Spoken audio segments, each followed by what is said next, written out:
ਬਾਬਾ ਜੀ ਮਦੀਨਾ ਸ਼ਰੀਫ ਕਿਹੜੀ ਤਾਰੀਖ ਨੂੰ ਜਾ ਰਹੇ ਹੋ? ਜੀ 5-6 ਮਾਸ਼ਾਅੱਲਾ।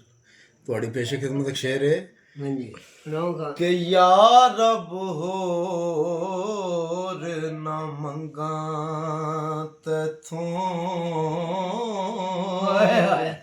ਵਾਹ ਵਾਹ ਮੈਨੂੰ ਯਾਰ ਦੇ ਦੇਸ ਪੁਚਾ ਦੇ ਜਿੱਥੇ ਝਾੜੂ ਦੇਣ ਫਰਿਸ਼ਤੇ, ਉਹ ਸੋਹਣਾ ਸ਼ਹਿਰ ਵਖਾ ਦੇ ਜਿਨ੍ਹਾਂ ਗਲੀਆਂ ਵਿੱਚ ਫਿਰਿਆ ਸੋਹਣਾ,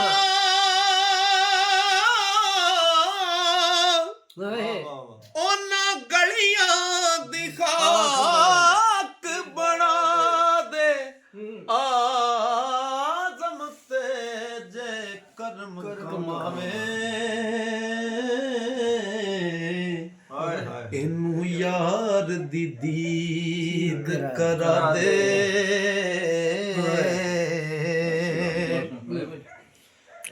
ਕੀ ਹਕੀਕਤ ਉਹ ਦੁਨੀਆ ਕੋਲੋਂ ਵੱਖਰਾ ਹੋ ਜਾ, ਜੇ ਤੂੰ ਚਾਹਨਾ ਏ ਦੀਦ ਸਜਣ ਦੀ, ਗਲੀਆਂ ਦੇ ਵਿੱਚ ਲਾਲ ਨਹੀਂ ਲੱਭਦੇ,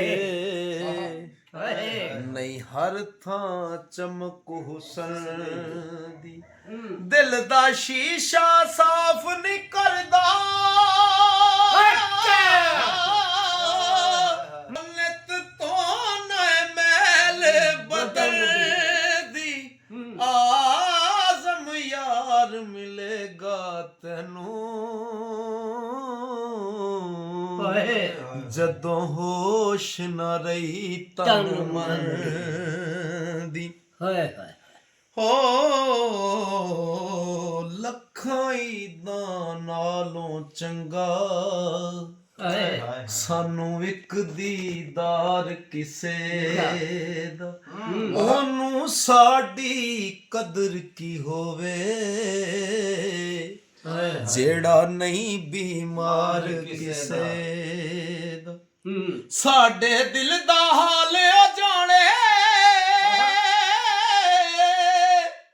ਉਹ ਜਿਹਨੂੰ ਹੋਵੇ ਪਿਆਰ ਕਿਸੇ ਦਾ, ਆਜ਼ਮ ਰੋ ਰੋ ਮੰਗ ਦੁਆਵਾਂ,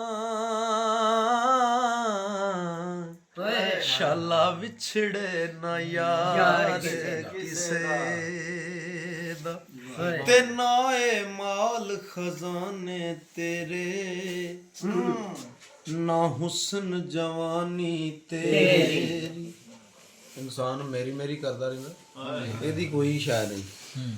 ਨਾ ਏ ਮਾਲ ਖਜ਼ਾਨੇ ਤੇਰੇ, ਨਾ ਹੁਸਨ ਜਵਾਨੀ ਤੇਰੀ, ਜਿਸ ਦਾ ਮਾਲ ਉਸੇ ਲੈ ਜਾਣਾ,